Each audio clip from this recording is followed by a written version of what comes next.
India का national bank नाम है एसबीआई।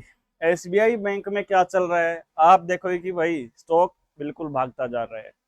आप शिकार हो रहे FOMO, fear of missing out. मतलब जिसको नहीं मिला उसको क्या करना चाहिए। दिक्कत यहीं आती है, जहां से हम बाय करते हैं स्टॉक वहीं से गिरता है, नहीं गिरता है। तो चलिए एक बार हम एसबीआई को देख लेते हैं, फिर देखते हैं कि आपको कहाँ बाय करना चाहिए, कहाँ क्या करना चाहिए। ये वीडियो सिर्फ और सिर्फ एजुकेशनल पर्पज के लिए है। आप देखो कि अभी आज 907.50 पे एसबीआई चल रहा है। उसने क्या कुछ किया देखो भाई, यहाँ इसने कुछ दिन पहले एक डब्लू पैटर्न बनाया था और उसका ब्रेकआउट दिया, अच्छा खासा बढ़िया क्लीन ब्रेकआउट। ये देखो भाई, वहां से स्टॉक लगातार ऊपर जाता जा रहा है और अभी 907.50 है। अभी डे टाइम फ्रेम पे हम बात कर रहे हैं।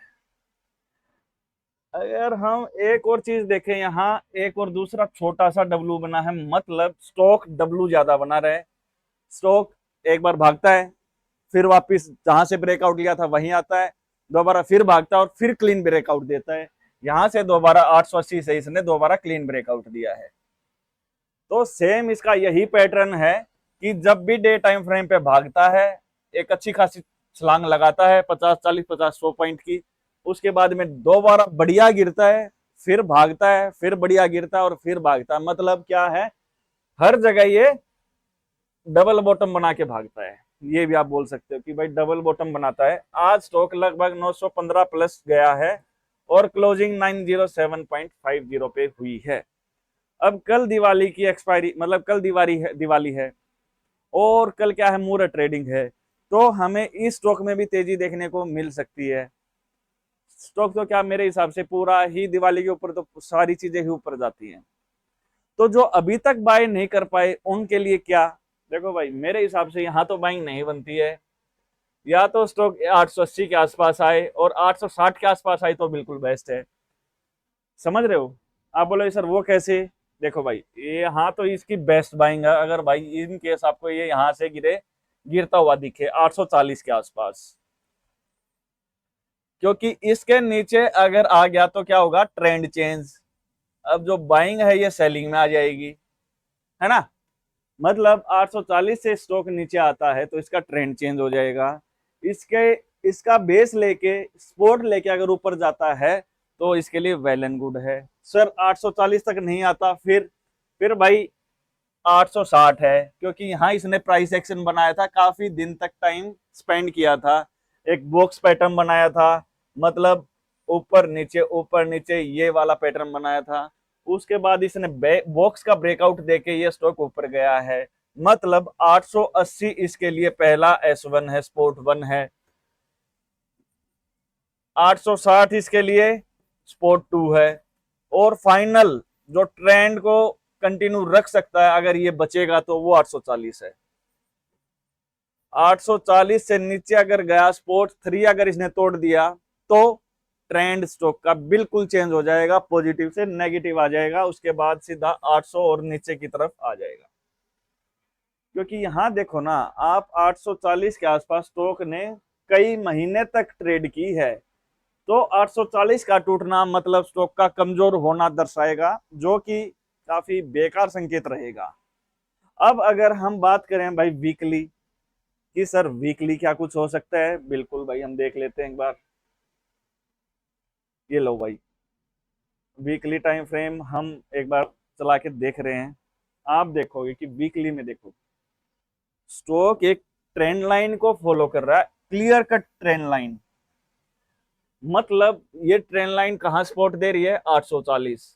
तो 840 डे के ऊपर भी और वीक के ऊपर भी, दोनों के ऊपर ही 840 क्या है, ट्रेंड चेंजिंग मूवमेंट। 840 का याद रखना भाई। अगर दूसरी चीज हम देखें, स्टॉक 880 के आसपास इसने स्टॉक ने पहले क्या बनाया था, मई के आसपास हाई बनाया था, वहां से स्टॉक ने गिरावट दिखाई थी 680 तक। और उसके बाद में अभी स्टॉक 907 चल रहा है। तो इसका मतलब 880 के ऊपर जब तक वीकली रहेगा स्टॉक स्ट्रोंग है, 880 के नीचे रहेगा तो स्टॉक आप समझ सकते हो कहाँ आएगा। अब यहाँ दूसरी चीज क्या बन रही है, दूसरी चीज बन रही है भाई असेंडिंग ट्रायंगुलर पैटर्न। मतलब स्टॉक धीरे धीरे धीरे धीरे जाके और इसने इसके रेजिस्टेंस को तोड़ दिया। अब इसके लिए 880 क्या बन गया है, सपोर्ट वीकली टाइम फ्रेम पे। और अगर 880 को तोड़ता है और नीचे 840 के नीचे आ जाता है तो ये क्या हो जाएगा, ट्रेंड इसका रिवर्स हो जाएगा। सिंपल सी बात है। ओके, दूसरी चीज स्टॉक क्या कर रहा है भाई, चैनल में भी चल रहा है धीरे धीरे, इस टाइप से भी फॉलो कर सकता है। तो आपको ये भी देखनी है, पाइपलाइन के थ्रू जा रहा है। अगर हम देखें भाई सर मंथली टाइम फ्रेम पे क्या कुछ करेगा, भाई किसी बंदे ने इन्वेस्टमेंट कर रखी हो तो उसके लिए क्या कुछ रह सकता है, तो वो भी हम देख लेते हैं। देखो भाई मंथली टाइम फ्रेम पे तो स्टॉक काफी टाइम से क्लियर कट, बिल्कुल क्लियर कट ट्रेंड लाइन को लेके जा रहा है। और ये इसके लिए क्या है, एक पाइपलाइन है, मतलब इसके थ्रू ही धीरे धीरे धीरे धीरे जा रहा है। तो मतलब इसके लिए ये यही हर्डल था लगभग 900 रुपए का मंथली टाइम फ्रेम पे।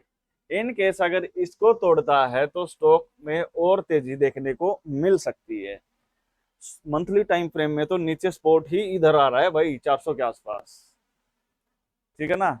हाँ, अगर ट्रेंड लाइन को तोड़ के नीचे आएगा तो इसके लिए वह भी ट्रेंड रिवर्स हो जाएगा। ट्रेंड इसमें काफी टाइम से, जब से 400 को इसने क्रॉस किया है, बुलिश ही रहा है मंथली टाइम फ्रेम पे, कभी भी बियरिश हुआ ही नहीं है। छोटे टाइम फ्रेम पे छोटी मोटी उठापटक हमें देखने को मिल रही है, बट बड़े टाइम फ्रेम पे स्टॉक ने एक बार भी सेल नहीं बोला है, ठीक है। तो अगर हम बोलें कि सर हम तो छोटे टाइम फ्रेम के ट्रेडर्स हैं, लाइक स्विंग ट्रेड करते हैं, तो जरा हमें 1 घंटे के चार्ट फ्रेम पे भी बता दो ना क्या कुछ हो रहा है। बिल्कुल बता देंगे भाई, 1 घंटे के टाइम फ्रेम पे भी चीजें बिल्कुल सेम ही हो रही हैं भाई। यहाँ आपका एसएल बहुत दूर बन रहा है 890 का, तो यहाँ छोटे टाइम फ्रेम पे इसको लेना नहीं बन रहा है। दूसरी चीज ध्यान रखना, आप लोगों को काम आ सकती है जिसको इस चीज की नॉलेज है। यहाँ आज बना है फ्लैग एंड पोल पैटर्न, मतलब जिसको ये पता है कि flag and pattern, flag and pole कैसे काम करता है, तो वो यहाँ से पैसे निकाल सकता है, ऊपर या नीचे दोनों साइड ही निकाल सकता है। तो इस टॉपिक को तो मैं अभी नहीं बता पाऊंगा कि इसमें क्या कैसे क्या ट्रेड करते हैं, जस्ट ये बता दिया कि यहाँ फ्लैग एंड पोल बन रहा है। आगे आने वाले कुछ दिनों में इसको देखा जा सकता है। टाइम फ्रेम हमारा 1 घंटे, 1 आवर का है, तो 1 घंटे के टाइम फ्रेम पे जब जब इसमें फ्लैग बना है स्टॉक ने, ठीक है, मतलब कहीं कहीं गिरा भी होगा, यहाँ भी बना था, उसके बाद ऊपर चला गया था, ठीक है। तो फ्लैग एंड पोल इसमें बना है, ये देखने लायक चीज है। तो अगर आप चैनल पे पहली बार आए हैं तो प्लीज लाइक शेयर और सब्सक्राइब जरूर कीजिएगा।